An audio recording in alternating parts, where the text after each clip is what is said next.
Q is coming. Q is coming.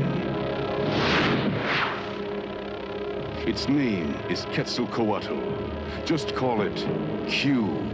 That's all you'll have time to say before it tears you apart. Q is coming. Hello, welcome back to the Monster Kaiju podcast, Talk All Monsters, here on the Waffle Press. I am your host, Diego Crespo. Also my host, Gina Versa. Hey, how you doing? Good to be back. I'm great. I'm very happy to be back. I'm really happy we started the show. And we're not alone this time. We have another kaiju expert to talk monsters with us, Richard Newby. Hey, guys. Hey, it's good to have you on. We love talking to you, man, and you're a great writer. From your Audiences Everywhere days to THR now. We haven't introduced you on Talk All Monsters, so why don't you go ahead and tell us about yourself and what you've been doing, what your writing's about, and a little bit about your history with kaiju movies. Yeah, so I'm a writer mostly of nerd stuff, science fiction, comic book stuff, fantasy. So I'm writing for the Heat Vision section of the Hollywood Reporter currently, so I've been covering a lot of that kind of stuff. So kaiju movies definitely fall into that sphere. And in terms of my history with kaiju movies, they're actually like one of the genres that made me fall in love with movies in the first place. I think Star Wars and Godzilla movies were, one of the things that really shaped my love of genre films. My mom was a big Godzilla fan growing up. So she recorded a lot of the movies that used to be on cable on TMC and AMC. AMC used to do the 31 Days of... Yeah, they used to do that, and they used to have, during Halloween, they'd have like their 31 Days of Horror, and they'd show a lot of other kaiju movies there too. Yeah, so a lot of those, like them and The Amazing Colossal Man, and of course a bunch of the Godzilla movies. And I remember when I was 10, I actually had a Godzilla themed birthday party. So kaiju movies have always been like a major fanship for me. Oh, that's awesome, man. Yeah. I think the Toho stuff is in particular like so universal in a way that even if people don't like go out of their way to have seen kaiju movies, like even when they were younger, there's something like universal across the board that everyone kind of recognizes, like, oh yeah, Godzilla, giant monster movies. And a member of the Toho family actually passed away recently, and we're not really a news show, but it feels important to talk about given this is the universe we're discussing. Toho movie actress Yuriko Hoshi passed away in between this and our last episode recording. She appeared in over 90 films starting in 1959. That's a hell of a legacy, and that includes many Toho films. So we just wanted to take this time to recognize her and her history for Toho cinema, and so we wish her family well. She was in Mothra versus Godzilla and Ghidorah, the three-headed monster. She was in the first time Godzilla and Mothra appear, so together. Yeah, and last time I was talking about like how much I loved Mothra and whatnot. So we'll be talking about other Toho movies that she's been in. We will not be talking about them this episode, though. Richard brought two very different sort of kaiju movies, and they're English language kaiju movies.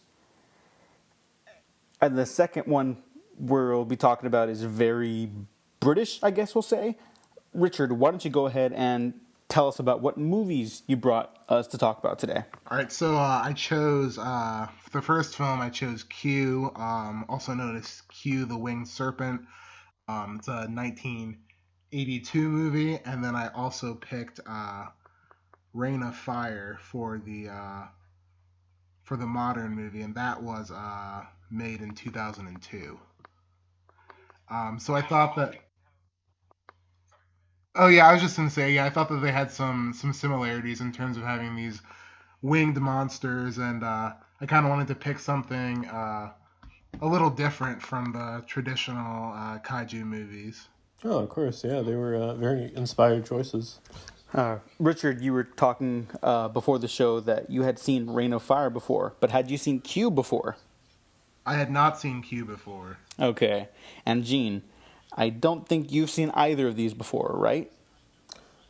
No, I hadn't. I knew about Reign of Fire. I remember when when Christian Bale got cast as Batman, people kept bringing that up, like in magazines I used to read, and I was just like, oh, it's like, oh, this is why he's a good, this is a reason why he'll make a great Batman, and I was like, oh, I'll see that movie eventually, and I'm glad I saw it today. So We'll go back to yesterday. Reign of Fire eventually, because we got a lot to say about that one. But let's go back. Let's take a time capsule to Q, Larry Cohen's 1982 sort of monster New York exploitation movie. I saw this movie for the first time last year, and I fell totally in love with it.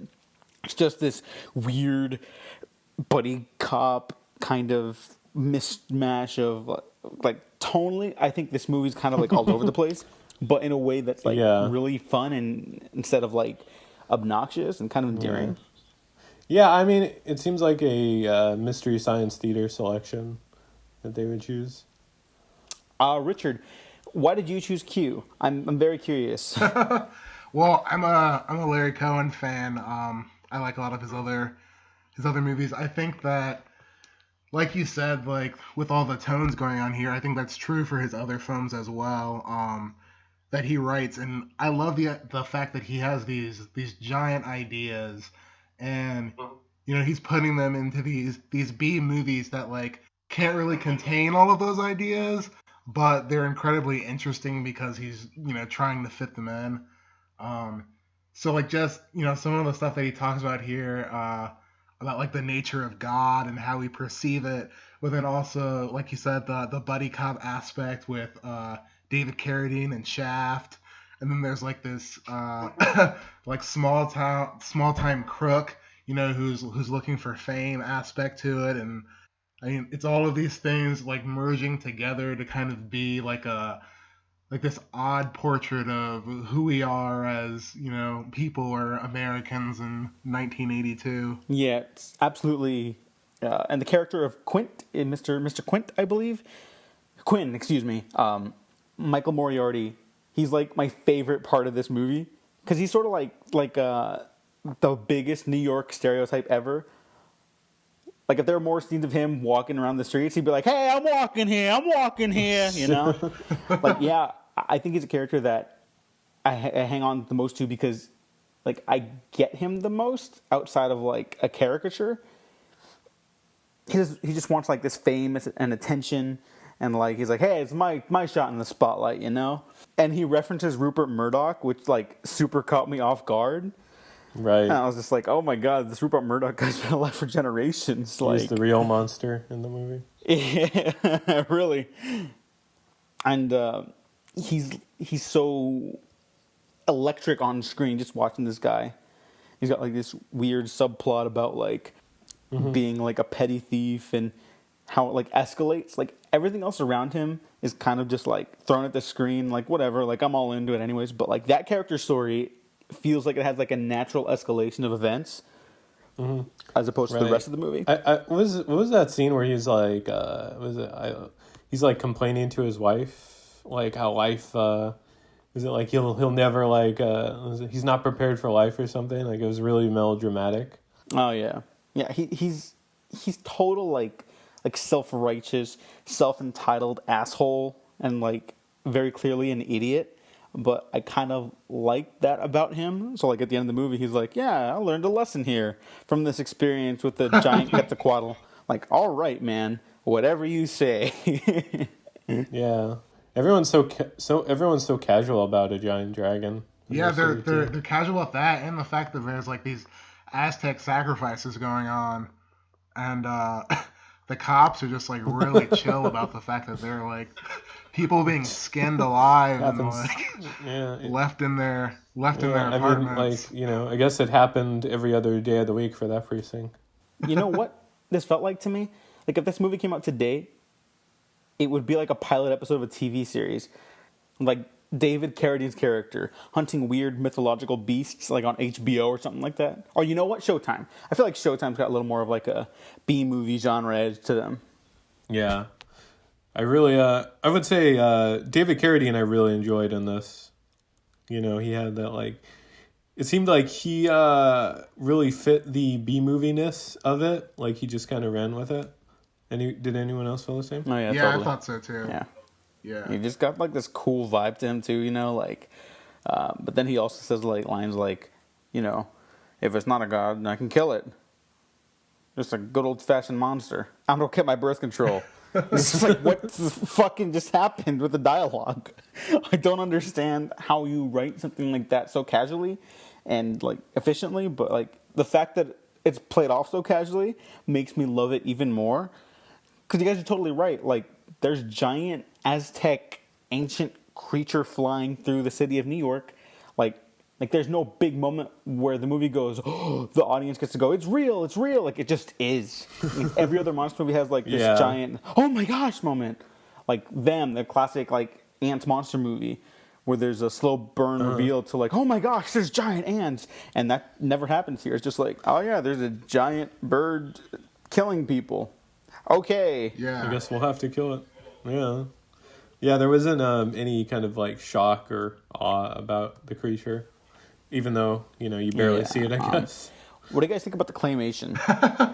I mean, it's definitely like bottom tier claymation, and yet somehow like it's not like Ray Harryhausen level. Yeah. But I also kind of appreciated it, just like how like patchwork it seemed, you know. It was just like like kind of like what I was saying earlier about Cohen, just like these giant ideas that he just like didn't have the budget for. So I just like kind of love the fact that he had this idea for a giant monster movie, and he's just like, you know, we're just gonna make it as cheap as possible, and it's, you know, the ideas that, you know, are tying this together rather than the fact that of how it looks. Right. Yeah, he was just very conservative in how he used that that monster too. Yeah. Like really quick. Yeah, and I think the way it's shot too is like it's one of those movies like where they don't really care about the budget. There's just sincerity to these sort of B movies where like it makes them really enjoyable. And the way Cohen shoots the monster, it's not he's not trying to hide the budget, you know. He, like you know what you came for. He's telling the audience like, here you go. Here's the monster. The first 5 minutes alone, like dude gets his head ripped off, and it's just like, all right, we just get right into it, and I love it, and it's great. No bullshit here. Are you guys familiar with the actual history of the Quetzalcoatl? No, I'm not. No. Yeah. What's the backstory? Okay, so it's a Mesoamerican deity, I guess, but it's fictional. This creature never existed. Okay. So it's kind of like one of the OG kaiju, I guess, just from ancient Aztec culture. And it was like, there's a lot of correlation to stuff like the sun god. Yeah, it just, I'm really fascinated by it. It also pops up in the animated Godzilla series that served as the sequel to the 98 American interpretation of it. Yeah. He fights a lot of random monsters in that show, like the Loch Ness Monster, I think. Oh, no, there's a twist to that one, though. I don't want to spoil, but that's just great. Okay. That was a good show. Yeah, I have it. It's actually probably better than the movie. Oh, yeah. Yeah, definitely. Oh, yeah. Yes, it is. Yeah. But yeah. I'm actually kind of bummed that this monster hasn't really, like, broken through the barriers of American monster movies yet, or really, like, any monster movies. This feels like it's just right here sitting. Like, America doesn't really have its own monsters. I guess, like, Cloverfield's kind of the closest thing we get to our own kaiju. Yeah, maybe, like, King Kong. Oh, King Kong. Yeah, okay. Yeah, but I mean, American. Like, there's, like, one, and then Japan has, like, all of them. Yeah. So, I don't know. I just kind of like to see more, like, this remade with a budget. Not to make it, like, better or anything, because, like, the quality is, like, subjective on this, but, like... there was a 2007 sequel to this. There was a TV movie called Cry of the Winged Serpent. Oh God. Oh my god. I haven't seen it, but Jim Wynorski did it. I've heard some things about his filmmaking, so I need to see that now. That's the next episode now. So we gotta crack it down and get you back on for that. yeah. Richard, when was the first time you watched Q? I watched it probably a couple months ago. Yeah, so I just saw it this year.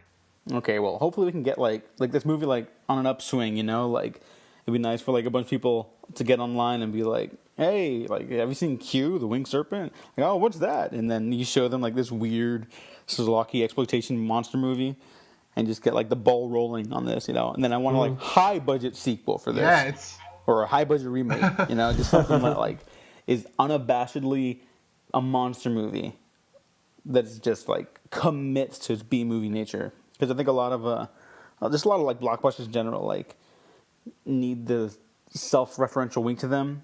Something like, hey, isn't this all like kind of crazy and kind of winking with the audience? And I like it when sometimes movies don't always do that. They can take themselves seriously, maybe sometimes too seriously, but as long as there's like variety in my blockbusters, you know, I'll be happy. And I think you can get that with another version of Q. I was gonna say that you know, Larry Cohen is still making stuff too, and he's, you know, very prolific and public, so I feel like it would be interesting to you know, see what he had to say about this now, or if he'd be interested in, you know, doing a newer version of this. Yeah, let's try to get into contact with him. Yeah, Larry, if you're out there, thank you. Next up on the list is our more recent kaiju film, Reign of Fire.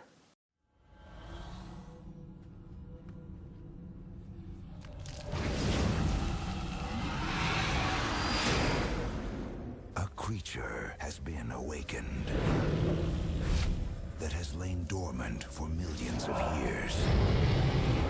A species older than the dinosaurs and more terrifying than anything we could have imagined. How did they go from 1 to 1 million in less than a year? Highly evolved. They have great vision in the day. They have even better vision at night. Extremely intelligent. He's playing hide and seek. More like cat and mouse. Unbelievably powerful. 2 glands in the mouth secrete separate chemicals. Combine exhalation, nitrile napalm. Good luck. Richard, when was the first time you watched this? The first time I saw this was probably, it was the year that Batman Begins came out, because I was interested in Christian Bale. So that was, I think, 2005. So yeah, 2005 was the first time I'd seen this. I remember I had really wanted to see it in theaters when it came out, but it wasn't there for very long, so I never got a chance to have my parents take me. Oh man, it did pretty bad too, right? Like, Yeah, it did not make its money back. I think it made like $80 million worldwide against like a $60 million budget, which is not good. I'm surprised that it did so poorly. I mean, In 2002? I could kind of get it. I mean, it doesn't look great. Well, I mean, in 2002, it would have looked a little bit better. Maybe. This is after Dragonheart, so. Yeah, I'm trying to think of like what else came out that, because I think it came out in the summer. Yeah, it came out in July, so it was like a huge summer release. So I'm trying to think of what came out Like that Terminator, no, Terminator didn't come out. Road to Perdition and Men in Black 2. I think those were the Yeah, Men in Black 2 did pretty summer. well. This is definitely better than Men in Black 2. Yeah, right. This was a blockbuster movie for me. Like, literally the Blockbuster video store, because I also missed it in theaters. And I was like, I want to see that. And God bless my sweetheart of a mother who took the time to watch that with me that weekend. And I remember her not liking it, and I remember loving it and eating up all my popcorn with it. And it, oh my God, I think it takes itself a little too seriously at times. I think the opening is actually a little too dour. I was like, when I rewatched it recently, because sometimes you just need like a good old fashioned, not great, not terrible, just like a decent, trashy B movie to put on, And this really fits the bill for me. But that opening is, I don't know, I can't really like put into context why it doesn't work for me. Maybe because it's like it doesn't like when it's Christian Bale's character as a kid, it doesn't like set up anything. It's just like, here's the first dragon. I like the idea that his character was there when the first one came out. So like it's so cathartic when he's facing it down in the finale. And Richard, what do you think about that opening? It is pretty bleak. I think what's interesting is that I feel like when it came out in 2002, I feel like it was entirely uncharacteristic of the era. But I feel like now, like if a movie opened like that, I feel like we wouldn't be, as shocked. I think because of like the immediacy of being like post 9/11 when this was released, I think that like the dourness probably did have something to do with how it was perceived. But now I feel like as often as 9/11 imagery is used in blockbusters, I don't think it would be as dour. Partially, I think because we're more removed from it. Yeah, that's a good way of putting it. But what I really love about this movie, like it's immediately in the opening, is that like when Christian Bale's giving this voiceover, like his pre-grizzled Batman voice, and he's showing like these depictions of how like the world couldn't respond to this with anything other than violence, and then like that escalation caused like things to go so bad even faster. Like that's such a great kaiju movie idea. Like every Godzilla movie is kind of like, even from everything like King Kong to War of the Gargantuas, which Gene and I talked about last time. Go ahead and check out that episode. That idea really struck a chord with me. I don't know if it follows through all the way through in a meaningful way, but it's a great idea, and I really liked it.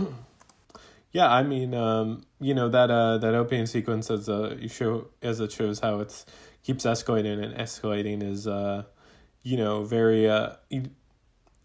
It seemed kind of. It's like that's how things would probably go in the mid 2000s. In terms of military response. Just nuke it. I also love the fact that it ties dinosaurs in there. Whenever a kaiju movie can also tie dinosaurs in there, it wins my heart. Yeah, I like, was it, he just kind of like, that's never really like, he just knows that, he just kind of like, yeah. Oh yeah, they killed the dinosaurs. It's like, how'd you find that out? Yeah, it's just like a casual, Nice little one. But no, that's cool. I mean, yeah. I mean, he found that out somewhere, I guess.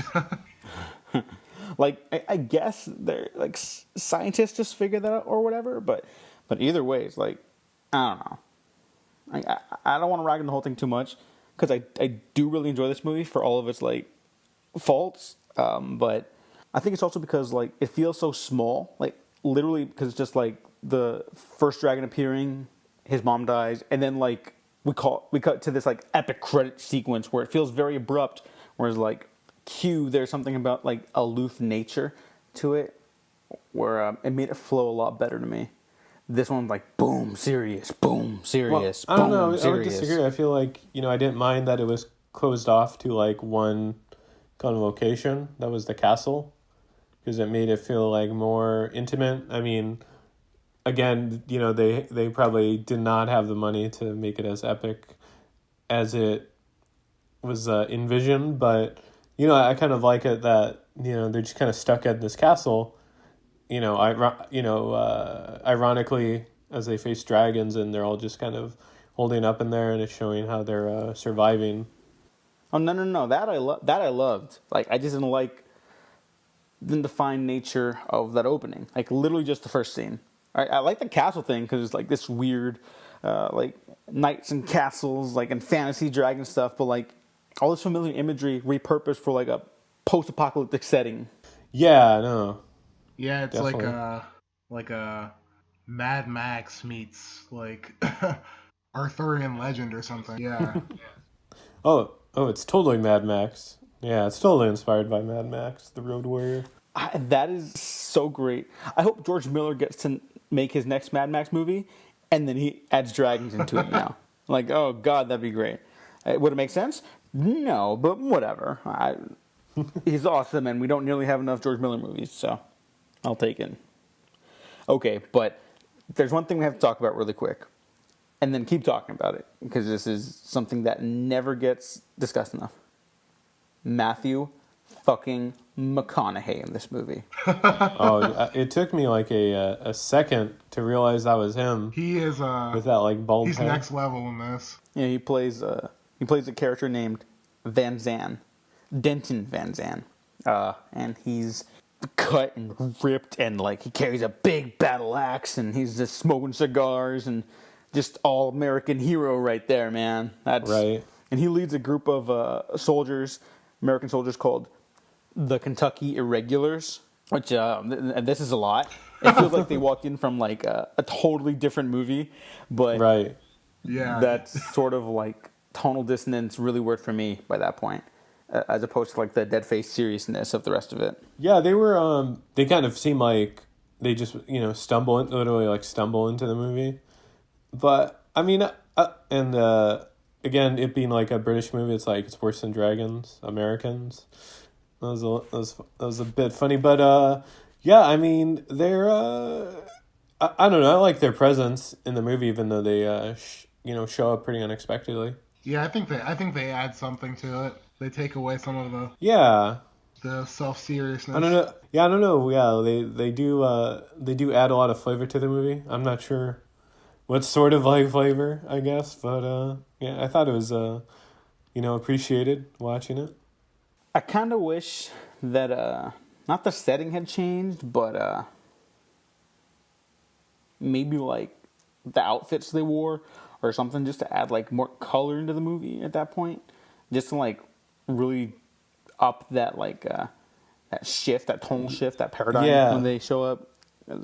You could like set up this juxtaposition between the survivors and like that are stone faced and covered in ash all the time, and these guys like relish the fight. I wish there was more like oomph to that side of the story in the narrative, but I love them. I love these guys. They're like Michael Bay.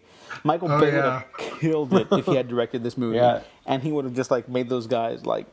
He would have given them all these hero shots, and like the camera would be like continuously panning around them, and they'd be like fist pumping in debris. That would have blown minds.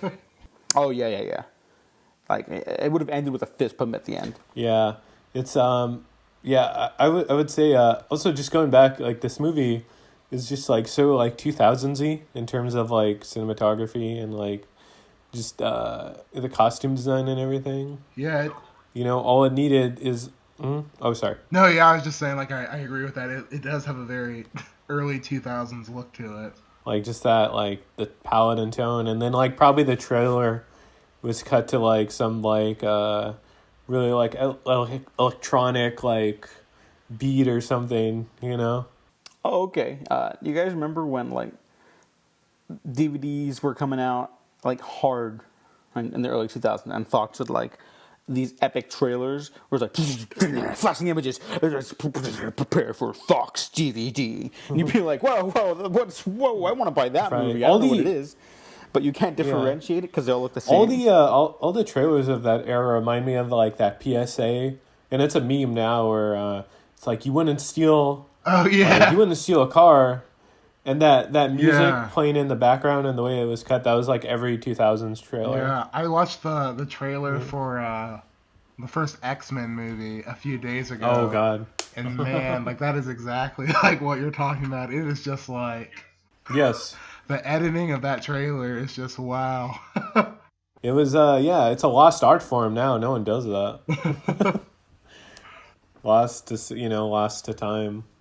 And I think something like a Deadpool or something could pull it off and make it like hilarious, Yeah. But I think there's a reason why it stopped. We kind of strayed away from that. I think there's a reason why this movie doesn't make its money back. I actually haven't seen the trailer, but I set these episodes to trailers, and I'll put them in the discussion. So I'm very interested to see what this looks like how they sold this movie to the world, you know? What's interesting about this is that Buena Vista, which was owned by Disney, made this movie, and Disney is usually like so great at marketing and putting their movies together. So just I don't know who dropped the ball with this one, but someone did. Right. Yeah. Well. Yeah. Whoever was, Buena Vista was outsourcing for trailers at the time was. I guess they just got fired. Are you guys familiar with the director? Oh, his name is Rob Bowman. I was looking at him up, and I was like, oh, the director of Elektra and X-Files. Yeah. Did this? Yeah, I knew him from Elektra. This is way better than Elektra. Yeah. It is. Yeah, it's way better than Elektra. Well, hey, at least he has like X-Files, the movie, under his belt, right? Oh, he did the first X-Files? Oh, that one's great. Yeah. He was also the producer on the show, too. Oh, was he? Oh, okay. So, yeah, I think he's doing reasonably well, getting all those, like, checks from X-Files. Is he still a producer on X-Files? Because if so, I have some choice words for him. And no, he everyone didn't else. do the reboot or the sequel series. Okay. I got beef with that, and I got to talk to someone about it, but whatever. This isn't the place for it. Sorry, Scully. Yeah, well, she's leaving, so she's okay, dude. Yeah, no, but I don't want to get into it. So spoilers for another thing entirely. Okay, so Christian Bale, he would become Batman 3 years after this movie.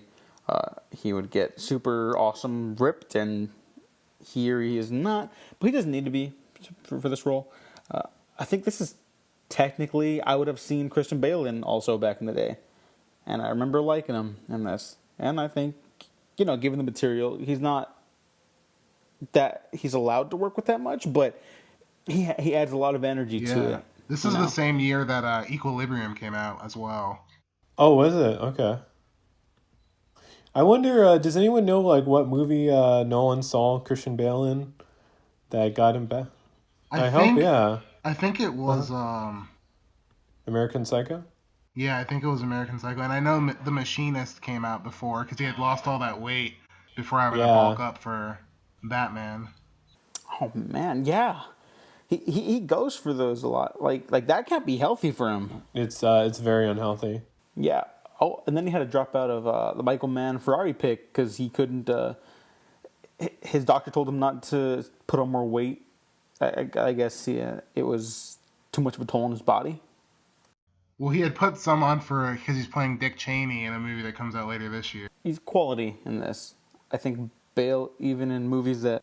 Because I don't think this is a bad movie. No, I really enjoyed it, actually. This was my favorite of the two. Yeah.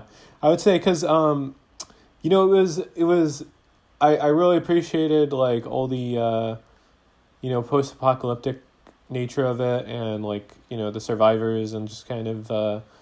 all the hodgepodge of like military stuff they had and like kind of like Road Warrior-esque weaponry, but it reminded me of like a Sci-Fi Channel movie in a good way, like maybe some movies I've worked on. I don't know if I should. Oh, totally. Yeah, he totally feels like that. I should name drop in a live recording, but to be polite, but yeah, you could totally see like. Well, it's like the director's like, oh, we can't afford this shot, so we're just going to, like, cut away to just them reacting for the entirety of this scene, and then we'll have, like, one or two times that, you see the dragon, because we could afford those shots, and how economical it was. It was very, I don't know, it made it an interesting viewing experience being, around the same, like, behind the scenes that kind of budget crunch would ensure that type of coverage and everything. So, I don't know. I probably, felt maybe, a little kinship around it. Yeah, the dragons are definitely dated, but like for the time, I guess, like I guess I could imagine being like I don't remember if they wowed me or anything, because I think when you're like younger like that, right, kind of everything, just like, whoa, movies are cool, like everything on the screen. But no, this one does have some a charm to it, even when it's excessively like dour and everything's like very dark. and muted. It is not Fury Road by any means in No, terms of God. like Which is quality or cinematography. But I was just gonna say it's interesting because the cinematographer also did Aliens. Yeah, he did. Yeah, he worked with James Cameron on Aliens, and then he did Ron Howard's Willow. And like those look completely different from this movie. And then his last, I think he died in like 2005, but his last project was V for Vendetta, and even that looks significantly different from this. So this is kind of, I think, an outlier in his cinematography. oh yeah, yeah. It's a dour looking movie, but I don't think it looks like poorly. It's not No, poorly no. shot. It's not unintentionally ugly. And even then, there's this one image in this movie that I'll never forget that is so freaking amazing to me. When they're finally heading down to the final confrontation, and they're like, "Oh, the dragons! They can't like eat anything because they destroyed everything." And the big head honcho of the dragons swoops up, and like all these little baby dragons are, like flying away, and like they're silhouetted against the sunlight and the minimal sunlight, and it just looks like amazing. The CG is a little dated for sure, but the visual idea of them like flying through the rays of sunlight like that, I'm still just like stunned at that shot. Like what you could do with like today's effects or something like that. Someone do that. Someone replicate that shot in like an entirely different movie just for me, because I would go head over heels for that. I would be in heaven for that. Can we talk about the, I don't know if we could briefly touch on the CGI, but, the dragons do look dated, but I think they were used appropriately enough, going back to that. But I don't know if you guys noticed this, but, like, the only, like, one CGI shot is kind of, like, it feels like all the compositing of, like, human characters, like, in environments. So, like, the skydiving sequences, there's just something off about that. Like, I don't know what it is. It looks like just like someone didn't like keyframe it, or the scene with like Matthew McConaughey and he's like, Oh yeah. and when he Yeah, I know dies what you're with the talking axe about. in his Yeah, I don't hand know and he's what jumping, that like is, just but- something looks odd. Like it's not like like in Daredevil where it's like he's making like 50-foot jumps or something, and it looks so bad. Or the scene in like Matrix Reloaded with like Neo in the the Smith fight sequence, but there was something odd about some of their compositing in this movie. I think the Van Sam death scene is it's like shot against the green screen, so I think that's like something simple like the distance from the green screen apparently can like have that effect on your eyes. Yeah. And then like how they transition to like the shot of the dragon carrying him away is like that should look amazing and awesome, but it's like it probably didn't have the budget for that, and I don't know if they like set it up correctly because it doesn't look good. I hope I didn't sound like I was poo-pooing on this movie too much, but like it holds a very special place in my B-movie heart, and more movies should have dragons in them for sure. Because dragons are fucking awesome. Yeah, I mean, like, there's very few dragon films I could think of off the top of my head. One of them's, like, Dungeons and Dragons, the movie. I don't know if I'll ever get around to talking about that one. No, God, no. Yeah. But yeah, no, it's there's very few dragons now. Yeah, well, No Richard loves dragons because he suggested these two dragon kaiju movies. So, Richard, out of these two, which do you prefer, or is it kind of up in the air for you? It's kind of up in the air. I get like different pleasures from both of them. I don't know. I just I do love dragons, and I think they're both a good time. I think the contemporary like kitschy nature of Q is just really entertaining. But I just like also I love the kind of like gritty boldness of Reign of Fire, and I mean it's they're both B movies of different levels, I think, and I think that they represent like the different times very well.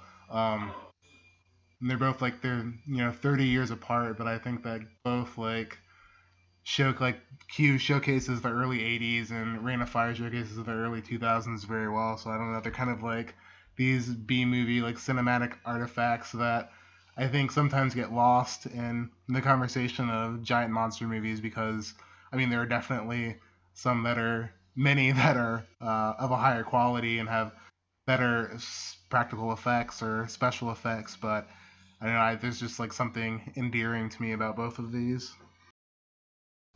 Oh, of course. Yeah. Gene, would you say you agree? Are they up in the air for you, or do you prefer one to the other? I would say I would prefer Reign of Fire over Q. I mean, not to diss Q, but it's just kind of,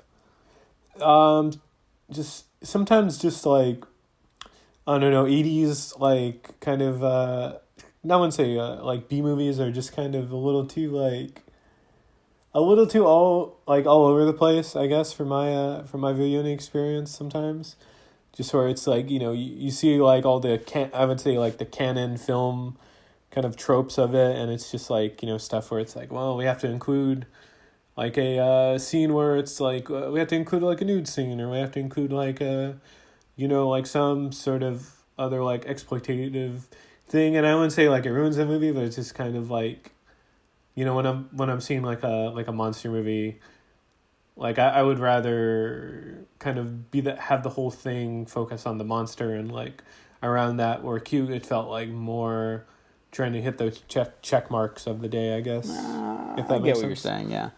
I think I prefer Q, but Reign of Fire, last time I logged it on Letterboxd, I gave it 2.5 stars, and I realized that's too low for it. And yeah, it's too low. I gotta bump that up when I put up this episode. But yeah, no, they're both a blast, and I want to own like a screen in LA just to like double feature something like this, because that would be awesome. Q and Reign of Fire back to back. Oh, dude, yeah, this is totally the movie. If it was open right now, that the New Beverly would have somehow screening. Yeah, as a double movies. Feature where you wouldn't just pay for Q. Maybe they would. Yeah. And I don't think that Reign of Fire has a Blu-ray release. Oh, it doesn't. Does it? Does it not? No, it has a UK Blu-ray release, but there's not a North America one. Q has a really nice one that Scream Factory released a couple years ago. Oh, okay. They have a good transfer of that. Yeah, that one's really nice. But yeah, Reign of Fire, I'm still waiting on the deluxe really 4K. Like, I get why they don't spend money on movies like this to like re-release for high quality, but like, God, I wish people could just throw money at stuff like this now. Yeah, well, I feel like it does have an audience. Like, it seems like a cult film. I could totally see like Dark City or something. A fan base, but I don't think it's there yet. I could see it though. It's not there because no one really talks about it anymore. Like, even in like cult circles, as much as I wish they would, I don't really see discussions of it. So we got to put the word out. And starting with this episode, Q and Reign of Fire, awesome dragon movies, which there are not nearly enough of again. And I think that pretty much covers it for us today. So Richard, thank you so much for choosing these movies and for joining us to talk about them. Yeah, thank you guys for having me on. This was great. Yeah, we'd love to have you on again. This show, any of the shows we do, we're always happy to have you. Where can people find you? I am on Twitter. It is at Richard L. Newby. Gene, thank you again for co-hosting with me. Where can people find you? You can find me on Gene9892 on Twitter. And you can find me at DEWGO Waffles on Twitter, Waffle Press. Like, subscribe. If you didn't like, subscribe anyways, because you might find something you do like. Check out the Patreon, SoundCloud, iTunes, all stuff over there where you could listen to our podcast on the go if you don't want to listen/watch on YouTube. So thank you for listening. Thank you for watching. We have been Professionally Unprofessional. We found out where they started. We're going to London. This summer, vertical one up. The plan is set. 1,600 yards, closing fast. The arsenal has been assembled. Get ready to rock and roll. They're coming! And they've got one chance to take back their world. Matthew McConaughey, Christian Bale. Reign of Fire.